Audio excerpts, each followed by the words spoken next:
السلام علیکم ورحمۃ اللہ وبرکاتہ۔ آپ کا استقبال ہے غوث شیخ ٹی وی یوٹیوب چینل میں۔ آپ حضرات کی خدمت میں ایک درخواست ہے کہ جو لوگ ابھی تک ہمارے اس چینل کو سبسکرائب نہیں کیے،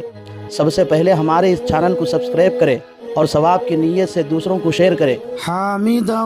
ومصلیا اما بعد فاعوذ باللہ من الشیطان الرجیم بسم اللہ الرحمن الرحیم فاسألوا اہل الذکر ان کنتم لا تعلمون صدق اللہ مولانا العظیم وصدق رسولہ النبی الکریم ونحن على ذلك من الشاہدین ومن الشاکرین۔ یہ مسائل کے مذاکرے کی مجلس ہے۔ آج اس مجلس میں زکوٰۃ جو کہ اسلام کا ایک اہم رکن ہے، اس کے مسائل کا مذاکرہ کرنا ہے، کیونکہ رمضان المبارک کے مہینے میں مسلمانوں کا ایک بہت بڑا طبقہ ثواب زیادہ حاصل کرنے کے ارادے سے اپنے مالوں کی زکوٰۃ ادا کرتے ہیں۔ زکوٰۃ سے متعلق پہلا مسئلہ، زکوٰۃ کس پر فرض ہے؟ زکوٰۃ عقل مند بالغ آزاد مسلمان پر فرض ہے جو حکماً زکوٰۃ کے فرض ہونے کو جانتا ہو۔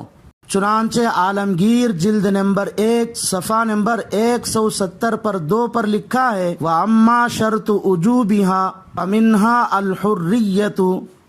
وَالْإِسْلَامُ وَالْعَقْلُ وَالْبُلُوغُ۔ اور در مختار جلد نمبر 3 صفحہ نمبر 170 پر 4 پر لکھا ہے والعلم به ولو حکما لکونہ فی دارنا۔ اس مسئلے میں زکوٰۃ کے فرض ہونے کی 5 شرطیں بیان کی گئی ہیں۔ پہلی شرط عقل مند ہونا، اور عقل مند ہونے کی شرط سے ہمیشہ کا پاگل آدمی نکل گیا، یعنی پاگل آدمی اگرچہ کہ مالدار ہو لیکن اس پر زکوٰۃ فرض نہیں ہے۔ دوسری شرط بالغ ہونے کی، اور بالغ ہونے کی شرط سے نابالغ لڑکا نکل گیا، یعنی نابالغ لڑکا جس کی عمر 14 سال یا اس سے کم ہو، اگر وہ مالدار ہو تو بھی اس پر زکوٰۃ فرض نہیں ہے۔ تیسری شرط مسلمان ہونے کی، اور مسلمان ہونے کی شرط سے کافر نکل گیا، یعنی کوئی کافر اسلامی ملک میں رہتا ہو اور وہ مالدار بھی ہو تو بھی اس پر زکوٰۃ فرض نہیں ہے۔ چوتھی شرط آزاد ہونے کی ہے، اور آزاد ہونے کی شرط سے غلام اور باندی نکل گئے، یعنی کسی غلام یا باندی کے پاس مال ہو تو بھی ان پر زکوٰۃ فرض نہیں ہے،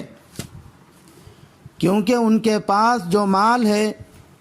وہ ان کا نہیں ہے بلکہ ان کے مالک کا ہے۔ پانچویں شرط وہ حکماً زکوٰۃ کے فرض ہونے کو جانتا ہو، یعنی وہ آدمی اسلامی ماحول میں رہنے والا ہو۔ زکوٰۃ کے عنوان سے کچھ مسائل کا مذاکرہ کرنا ہے۔ پہلا مسئلہ،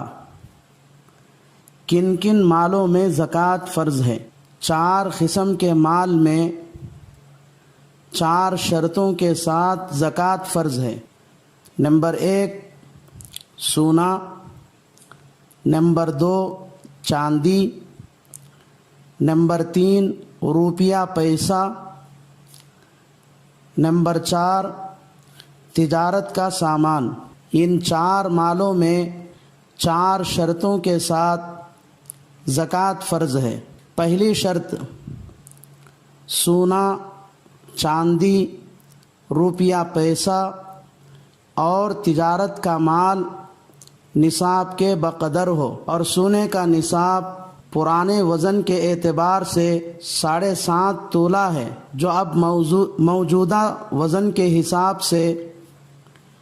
80 پر 7 گرام 480 ملی گرام ہوتا ہے۔ چاندی کا نصاب پرانے وزن کے اعتبار سے 52.5 تولہ ہے، جو اب موجودہ وزن کے حساب سے 612 گرام 360 ملی گرام ہوتا ہے۔ روپیہ پیسے کا نصاب، روپیہ پیسہ اتنا ہو جس سے 612 گرام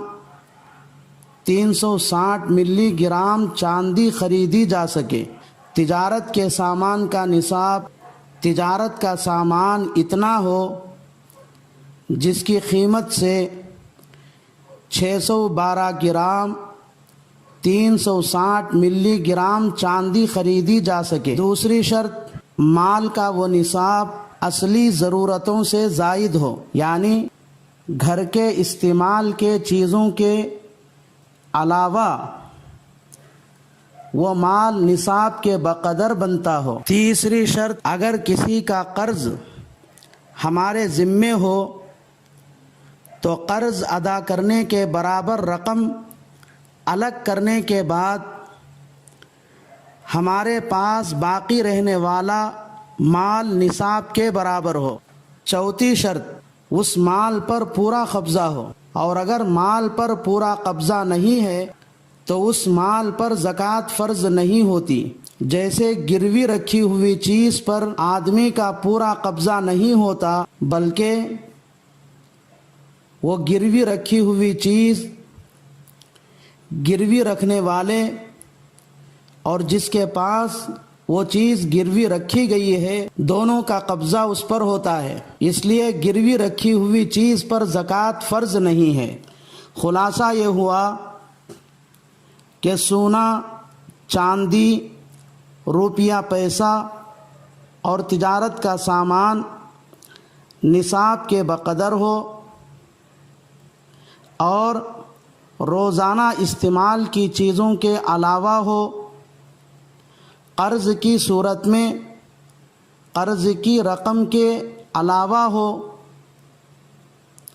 اور اس مال پر مکمل قبضہ ہو تو زکوٰۃ فرض ہے، ورنہ زکوٰۃ فرض نہیں ہے۔ چنانچہ بدائع الصنائع جلد نمبر 2 صفحہ نمبر 70 پر 8، شامی زکریہ جلد نمبر 3 صفحہ نمبر 170 پر 4، اور عالمگیر جلد نمبر 1 صفحہ نمبر 170 پر 2 پر لکھا ہے، منہا کون المال نصابا والملک التام وفراغ المال عن حاجته الاصلیۃ والفراغ من الدین وکون النصاب نامیا۔ تو زکوٰۃ کے عنوان سے کچھ مسائل۔ اگر کسی آدمی کے پاس صرف سونا ہی سونا ہے، چاندی بالکل نہیں ہے، اسی طرح اس کے پاس 1 روپیہ بھی پیسہ نہیں ہے اور نہ تجارت کا مال ہے، تو ایسی صورت میں سونا پرانے وزن کے اعتبار سے 7.5 تولہ ہو، جو اب کے وزن کے حساب سے 80 پر 7 گرام 480 ملی گرام ہوتا ہے، اتنا سونا ہے اور اس پر قرض بھی نہیں ہے، یا قرض تو ہے مگر قرض ادا کرنے کے بقدر سونا الگ کرنے کے بعد بقیہ سونا 80 پر 7 گرام 480 ملی گرام کے بقدر بچا ہے، تو اس مال میں زکوٰۃ فرض ہے۔ اگر بچا ہوا سونا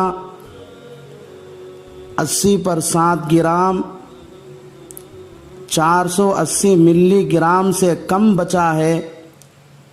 تو اس مال پر زکوٰۃ فرض نہیں ہے۔ اگر کسی آدمی کے پاس صرف چاندی ہی چاندی ہے، اس کے پاس سونا، روپیہ پیسہ اور تجارت کا مال بالکل نہیں ہے، تو پرانے وزن کے حساب سے 52.5 تولہ چاندی، جو اس وقت کے وزن کے حساب سے 612 گرام 360 ملی گرام ہے، چاندی ہے اور اس پر کوئی قرضہ نہیں ہے، یا اس پر قرضہ ہو تو قرضہ ادا کرنے کے بقدر چاندی الگ کرنے کے بعد بھی 612 گرام 360 ملی گرام چاندی بچی ہے تو اس چاندی پر زکوٰۃ فرض ہے۔ اور اگر 612 گرام 360 ملی گرام سے کم چاندی بچی ہے تو اس چاندی پر زکوٰۃ فرض نہیں ہے۔ اگر کسی آدمی کے پاس صرف روپیہ پیسہ ہو، اس کے علاوہ اس کے پاس رتی برابر بھی سونا چاندی نہیں ہے اور نہ اس کے پاس تجارت کا مال ہے، تو اس آدمی کے پاس جو روپیہ پیسہ ہے ان پیسوں سے 612 گرام 360 ملی گرام چاندی خریدی جا سکتی ہے، اور اس پر کوئی قرضہ نہیں ہے، یا اس پر قرضہ ہو تو قرضہ ادا کرنے کے بقدر روپیہ پیسہ الگ کرنے کے بعد بھی 612 گرام 360 ملی گرام چاندی خرید سکنے کے بقدر پیسے بچے ہوئے ہو تو ان روپیوں اور پیسوں پر زکوٰۃ فرض ہے۔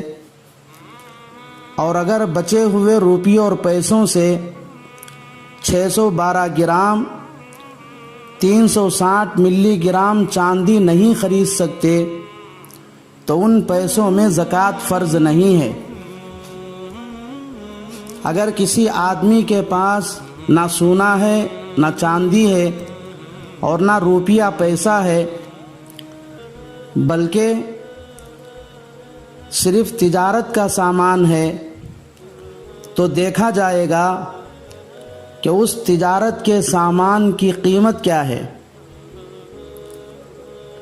یعنی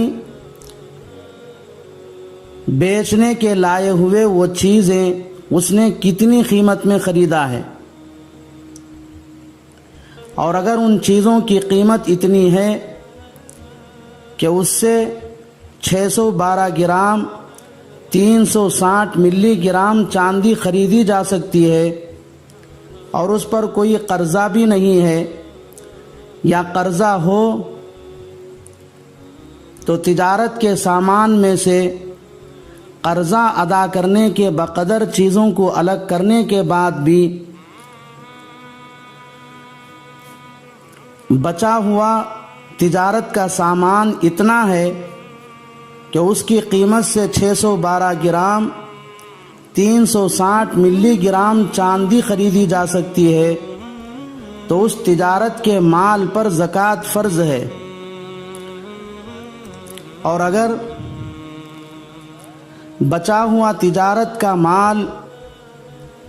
اس کی قیمت سے 612 گرام 360 ملی گرام چاندی نہیں خریدی جا سکتی تو اس تجارت کے مال پر زکوٰۃ فرض نہیں ہے۔ اگر کسی آدمی کے پاس تھوڑا سونا، تھوڑا چاندی، تھوڑا پیسہ، تھوڑا تجارت کا سامان ہے، یا تھوڑا سونا تھوڑا چاندی ہے، یا تھوڑا سونا تھوڑا پیسہ ہے، یا تھوڑا سونا اور تھوڑا تجارت کا سامان ہے، یا تھوڑا چاندی اور تھوڑا پیسہ ہے، یا تھوڑا چاندی اور تھوڑا تجارت کا سامان ہے، تو ایسی صورت میں جو کچھ مال اس آدمی کے پاس ہے وہ تمام مال جمع کر کے ان کی قیمت لگائیں گے، پھر ان کی قیمت سے 612 گرام 360 ملی گرام چاندی خریدی جا سکتی ہے، اور اس آدمی پر کوئی قرضہ بھی نہیں ہے، یا اگر اس پر قرضہ ہے تو قرضہ ادا کرنے کے بقدر مال اس میں سے الگ کرنے کے بعد بھی بچے ہوئے مال کی قیمت سے 612 گرام 360 ملی گرام چاندی خریدی جا سکتی ہے تو اس پر زکوٰۃ فرض ہے، اور اگر 612 گرام 360 ملی گرام چاندی ان بچے ہوئے مالوں کی قیمت سے خریدی نہیں جا سکتی تو اس مال پر زکوٰۃ فرض نہیں ہے۔ تقریباً 11 قسم کے مال پر زکوٰۃ فرض نہیں ہے۔ نمبر 1، رہنے کے گھر پر زکوٰۃ فرض نہیں ہے، چاہے اس گھر کے بنانے میں پیسہ جتنا بھی خرچ ہوا ہو۔ نمبر 2، استعمال کی چیزوں پر زکوٰۃ فرض نہیں ہے، جیسے کپڑے، چادر، اوڑھنا بچھونا وغیرہ، چاہے یہ چیزیں کتنی قیمت کے ہو۔ نمبر 3، گھر کا ساز و سامان، فریج، کولر، واشنگ مشین، اے سی وغیرہ سامان چاہے جتنی قیمت کا ہو ان پر زکوٰۃ فرض نہیں ہے۔ نمبر 4، سواریاں، جیسے موٹر سائیکل خود چلانے کے لیے خریدا ہے، اسی طرح کار وغیرہ خود کے استعمال کے لیے یا بیوی بچوں کے کام کے لیے خریدا ہے تو ان پر بھی زکوٰۃ فرض نہیں ہے، چاہے وہ جتنی قیمت پر خریدا ہو۔ نمبر 5،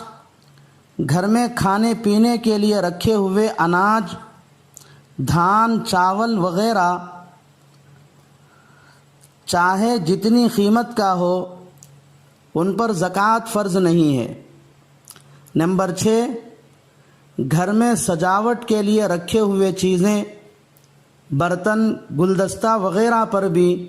زکوٰۃ فرض نہیں ہے، چاہے وہ جتنی قیمت کے ہو۔ نمبر 7،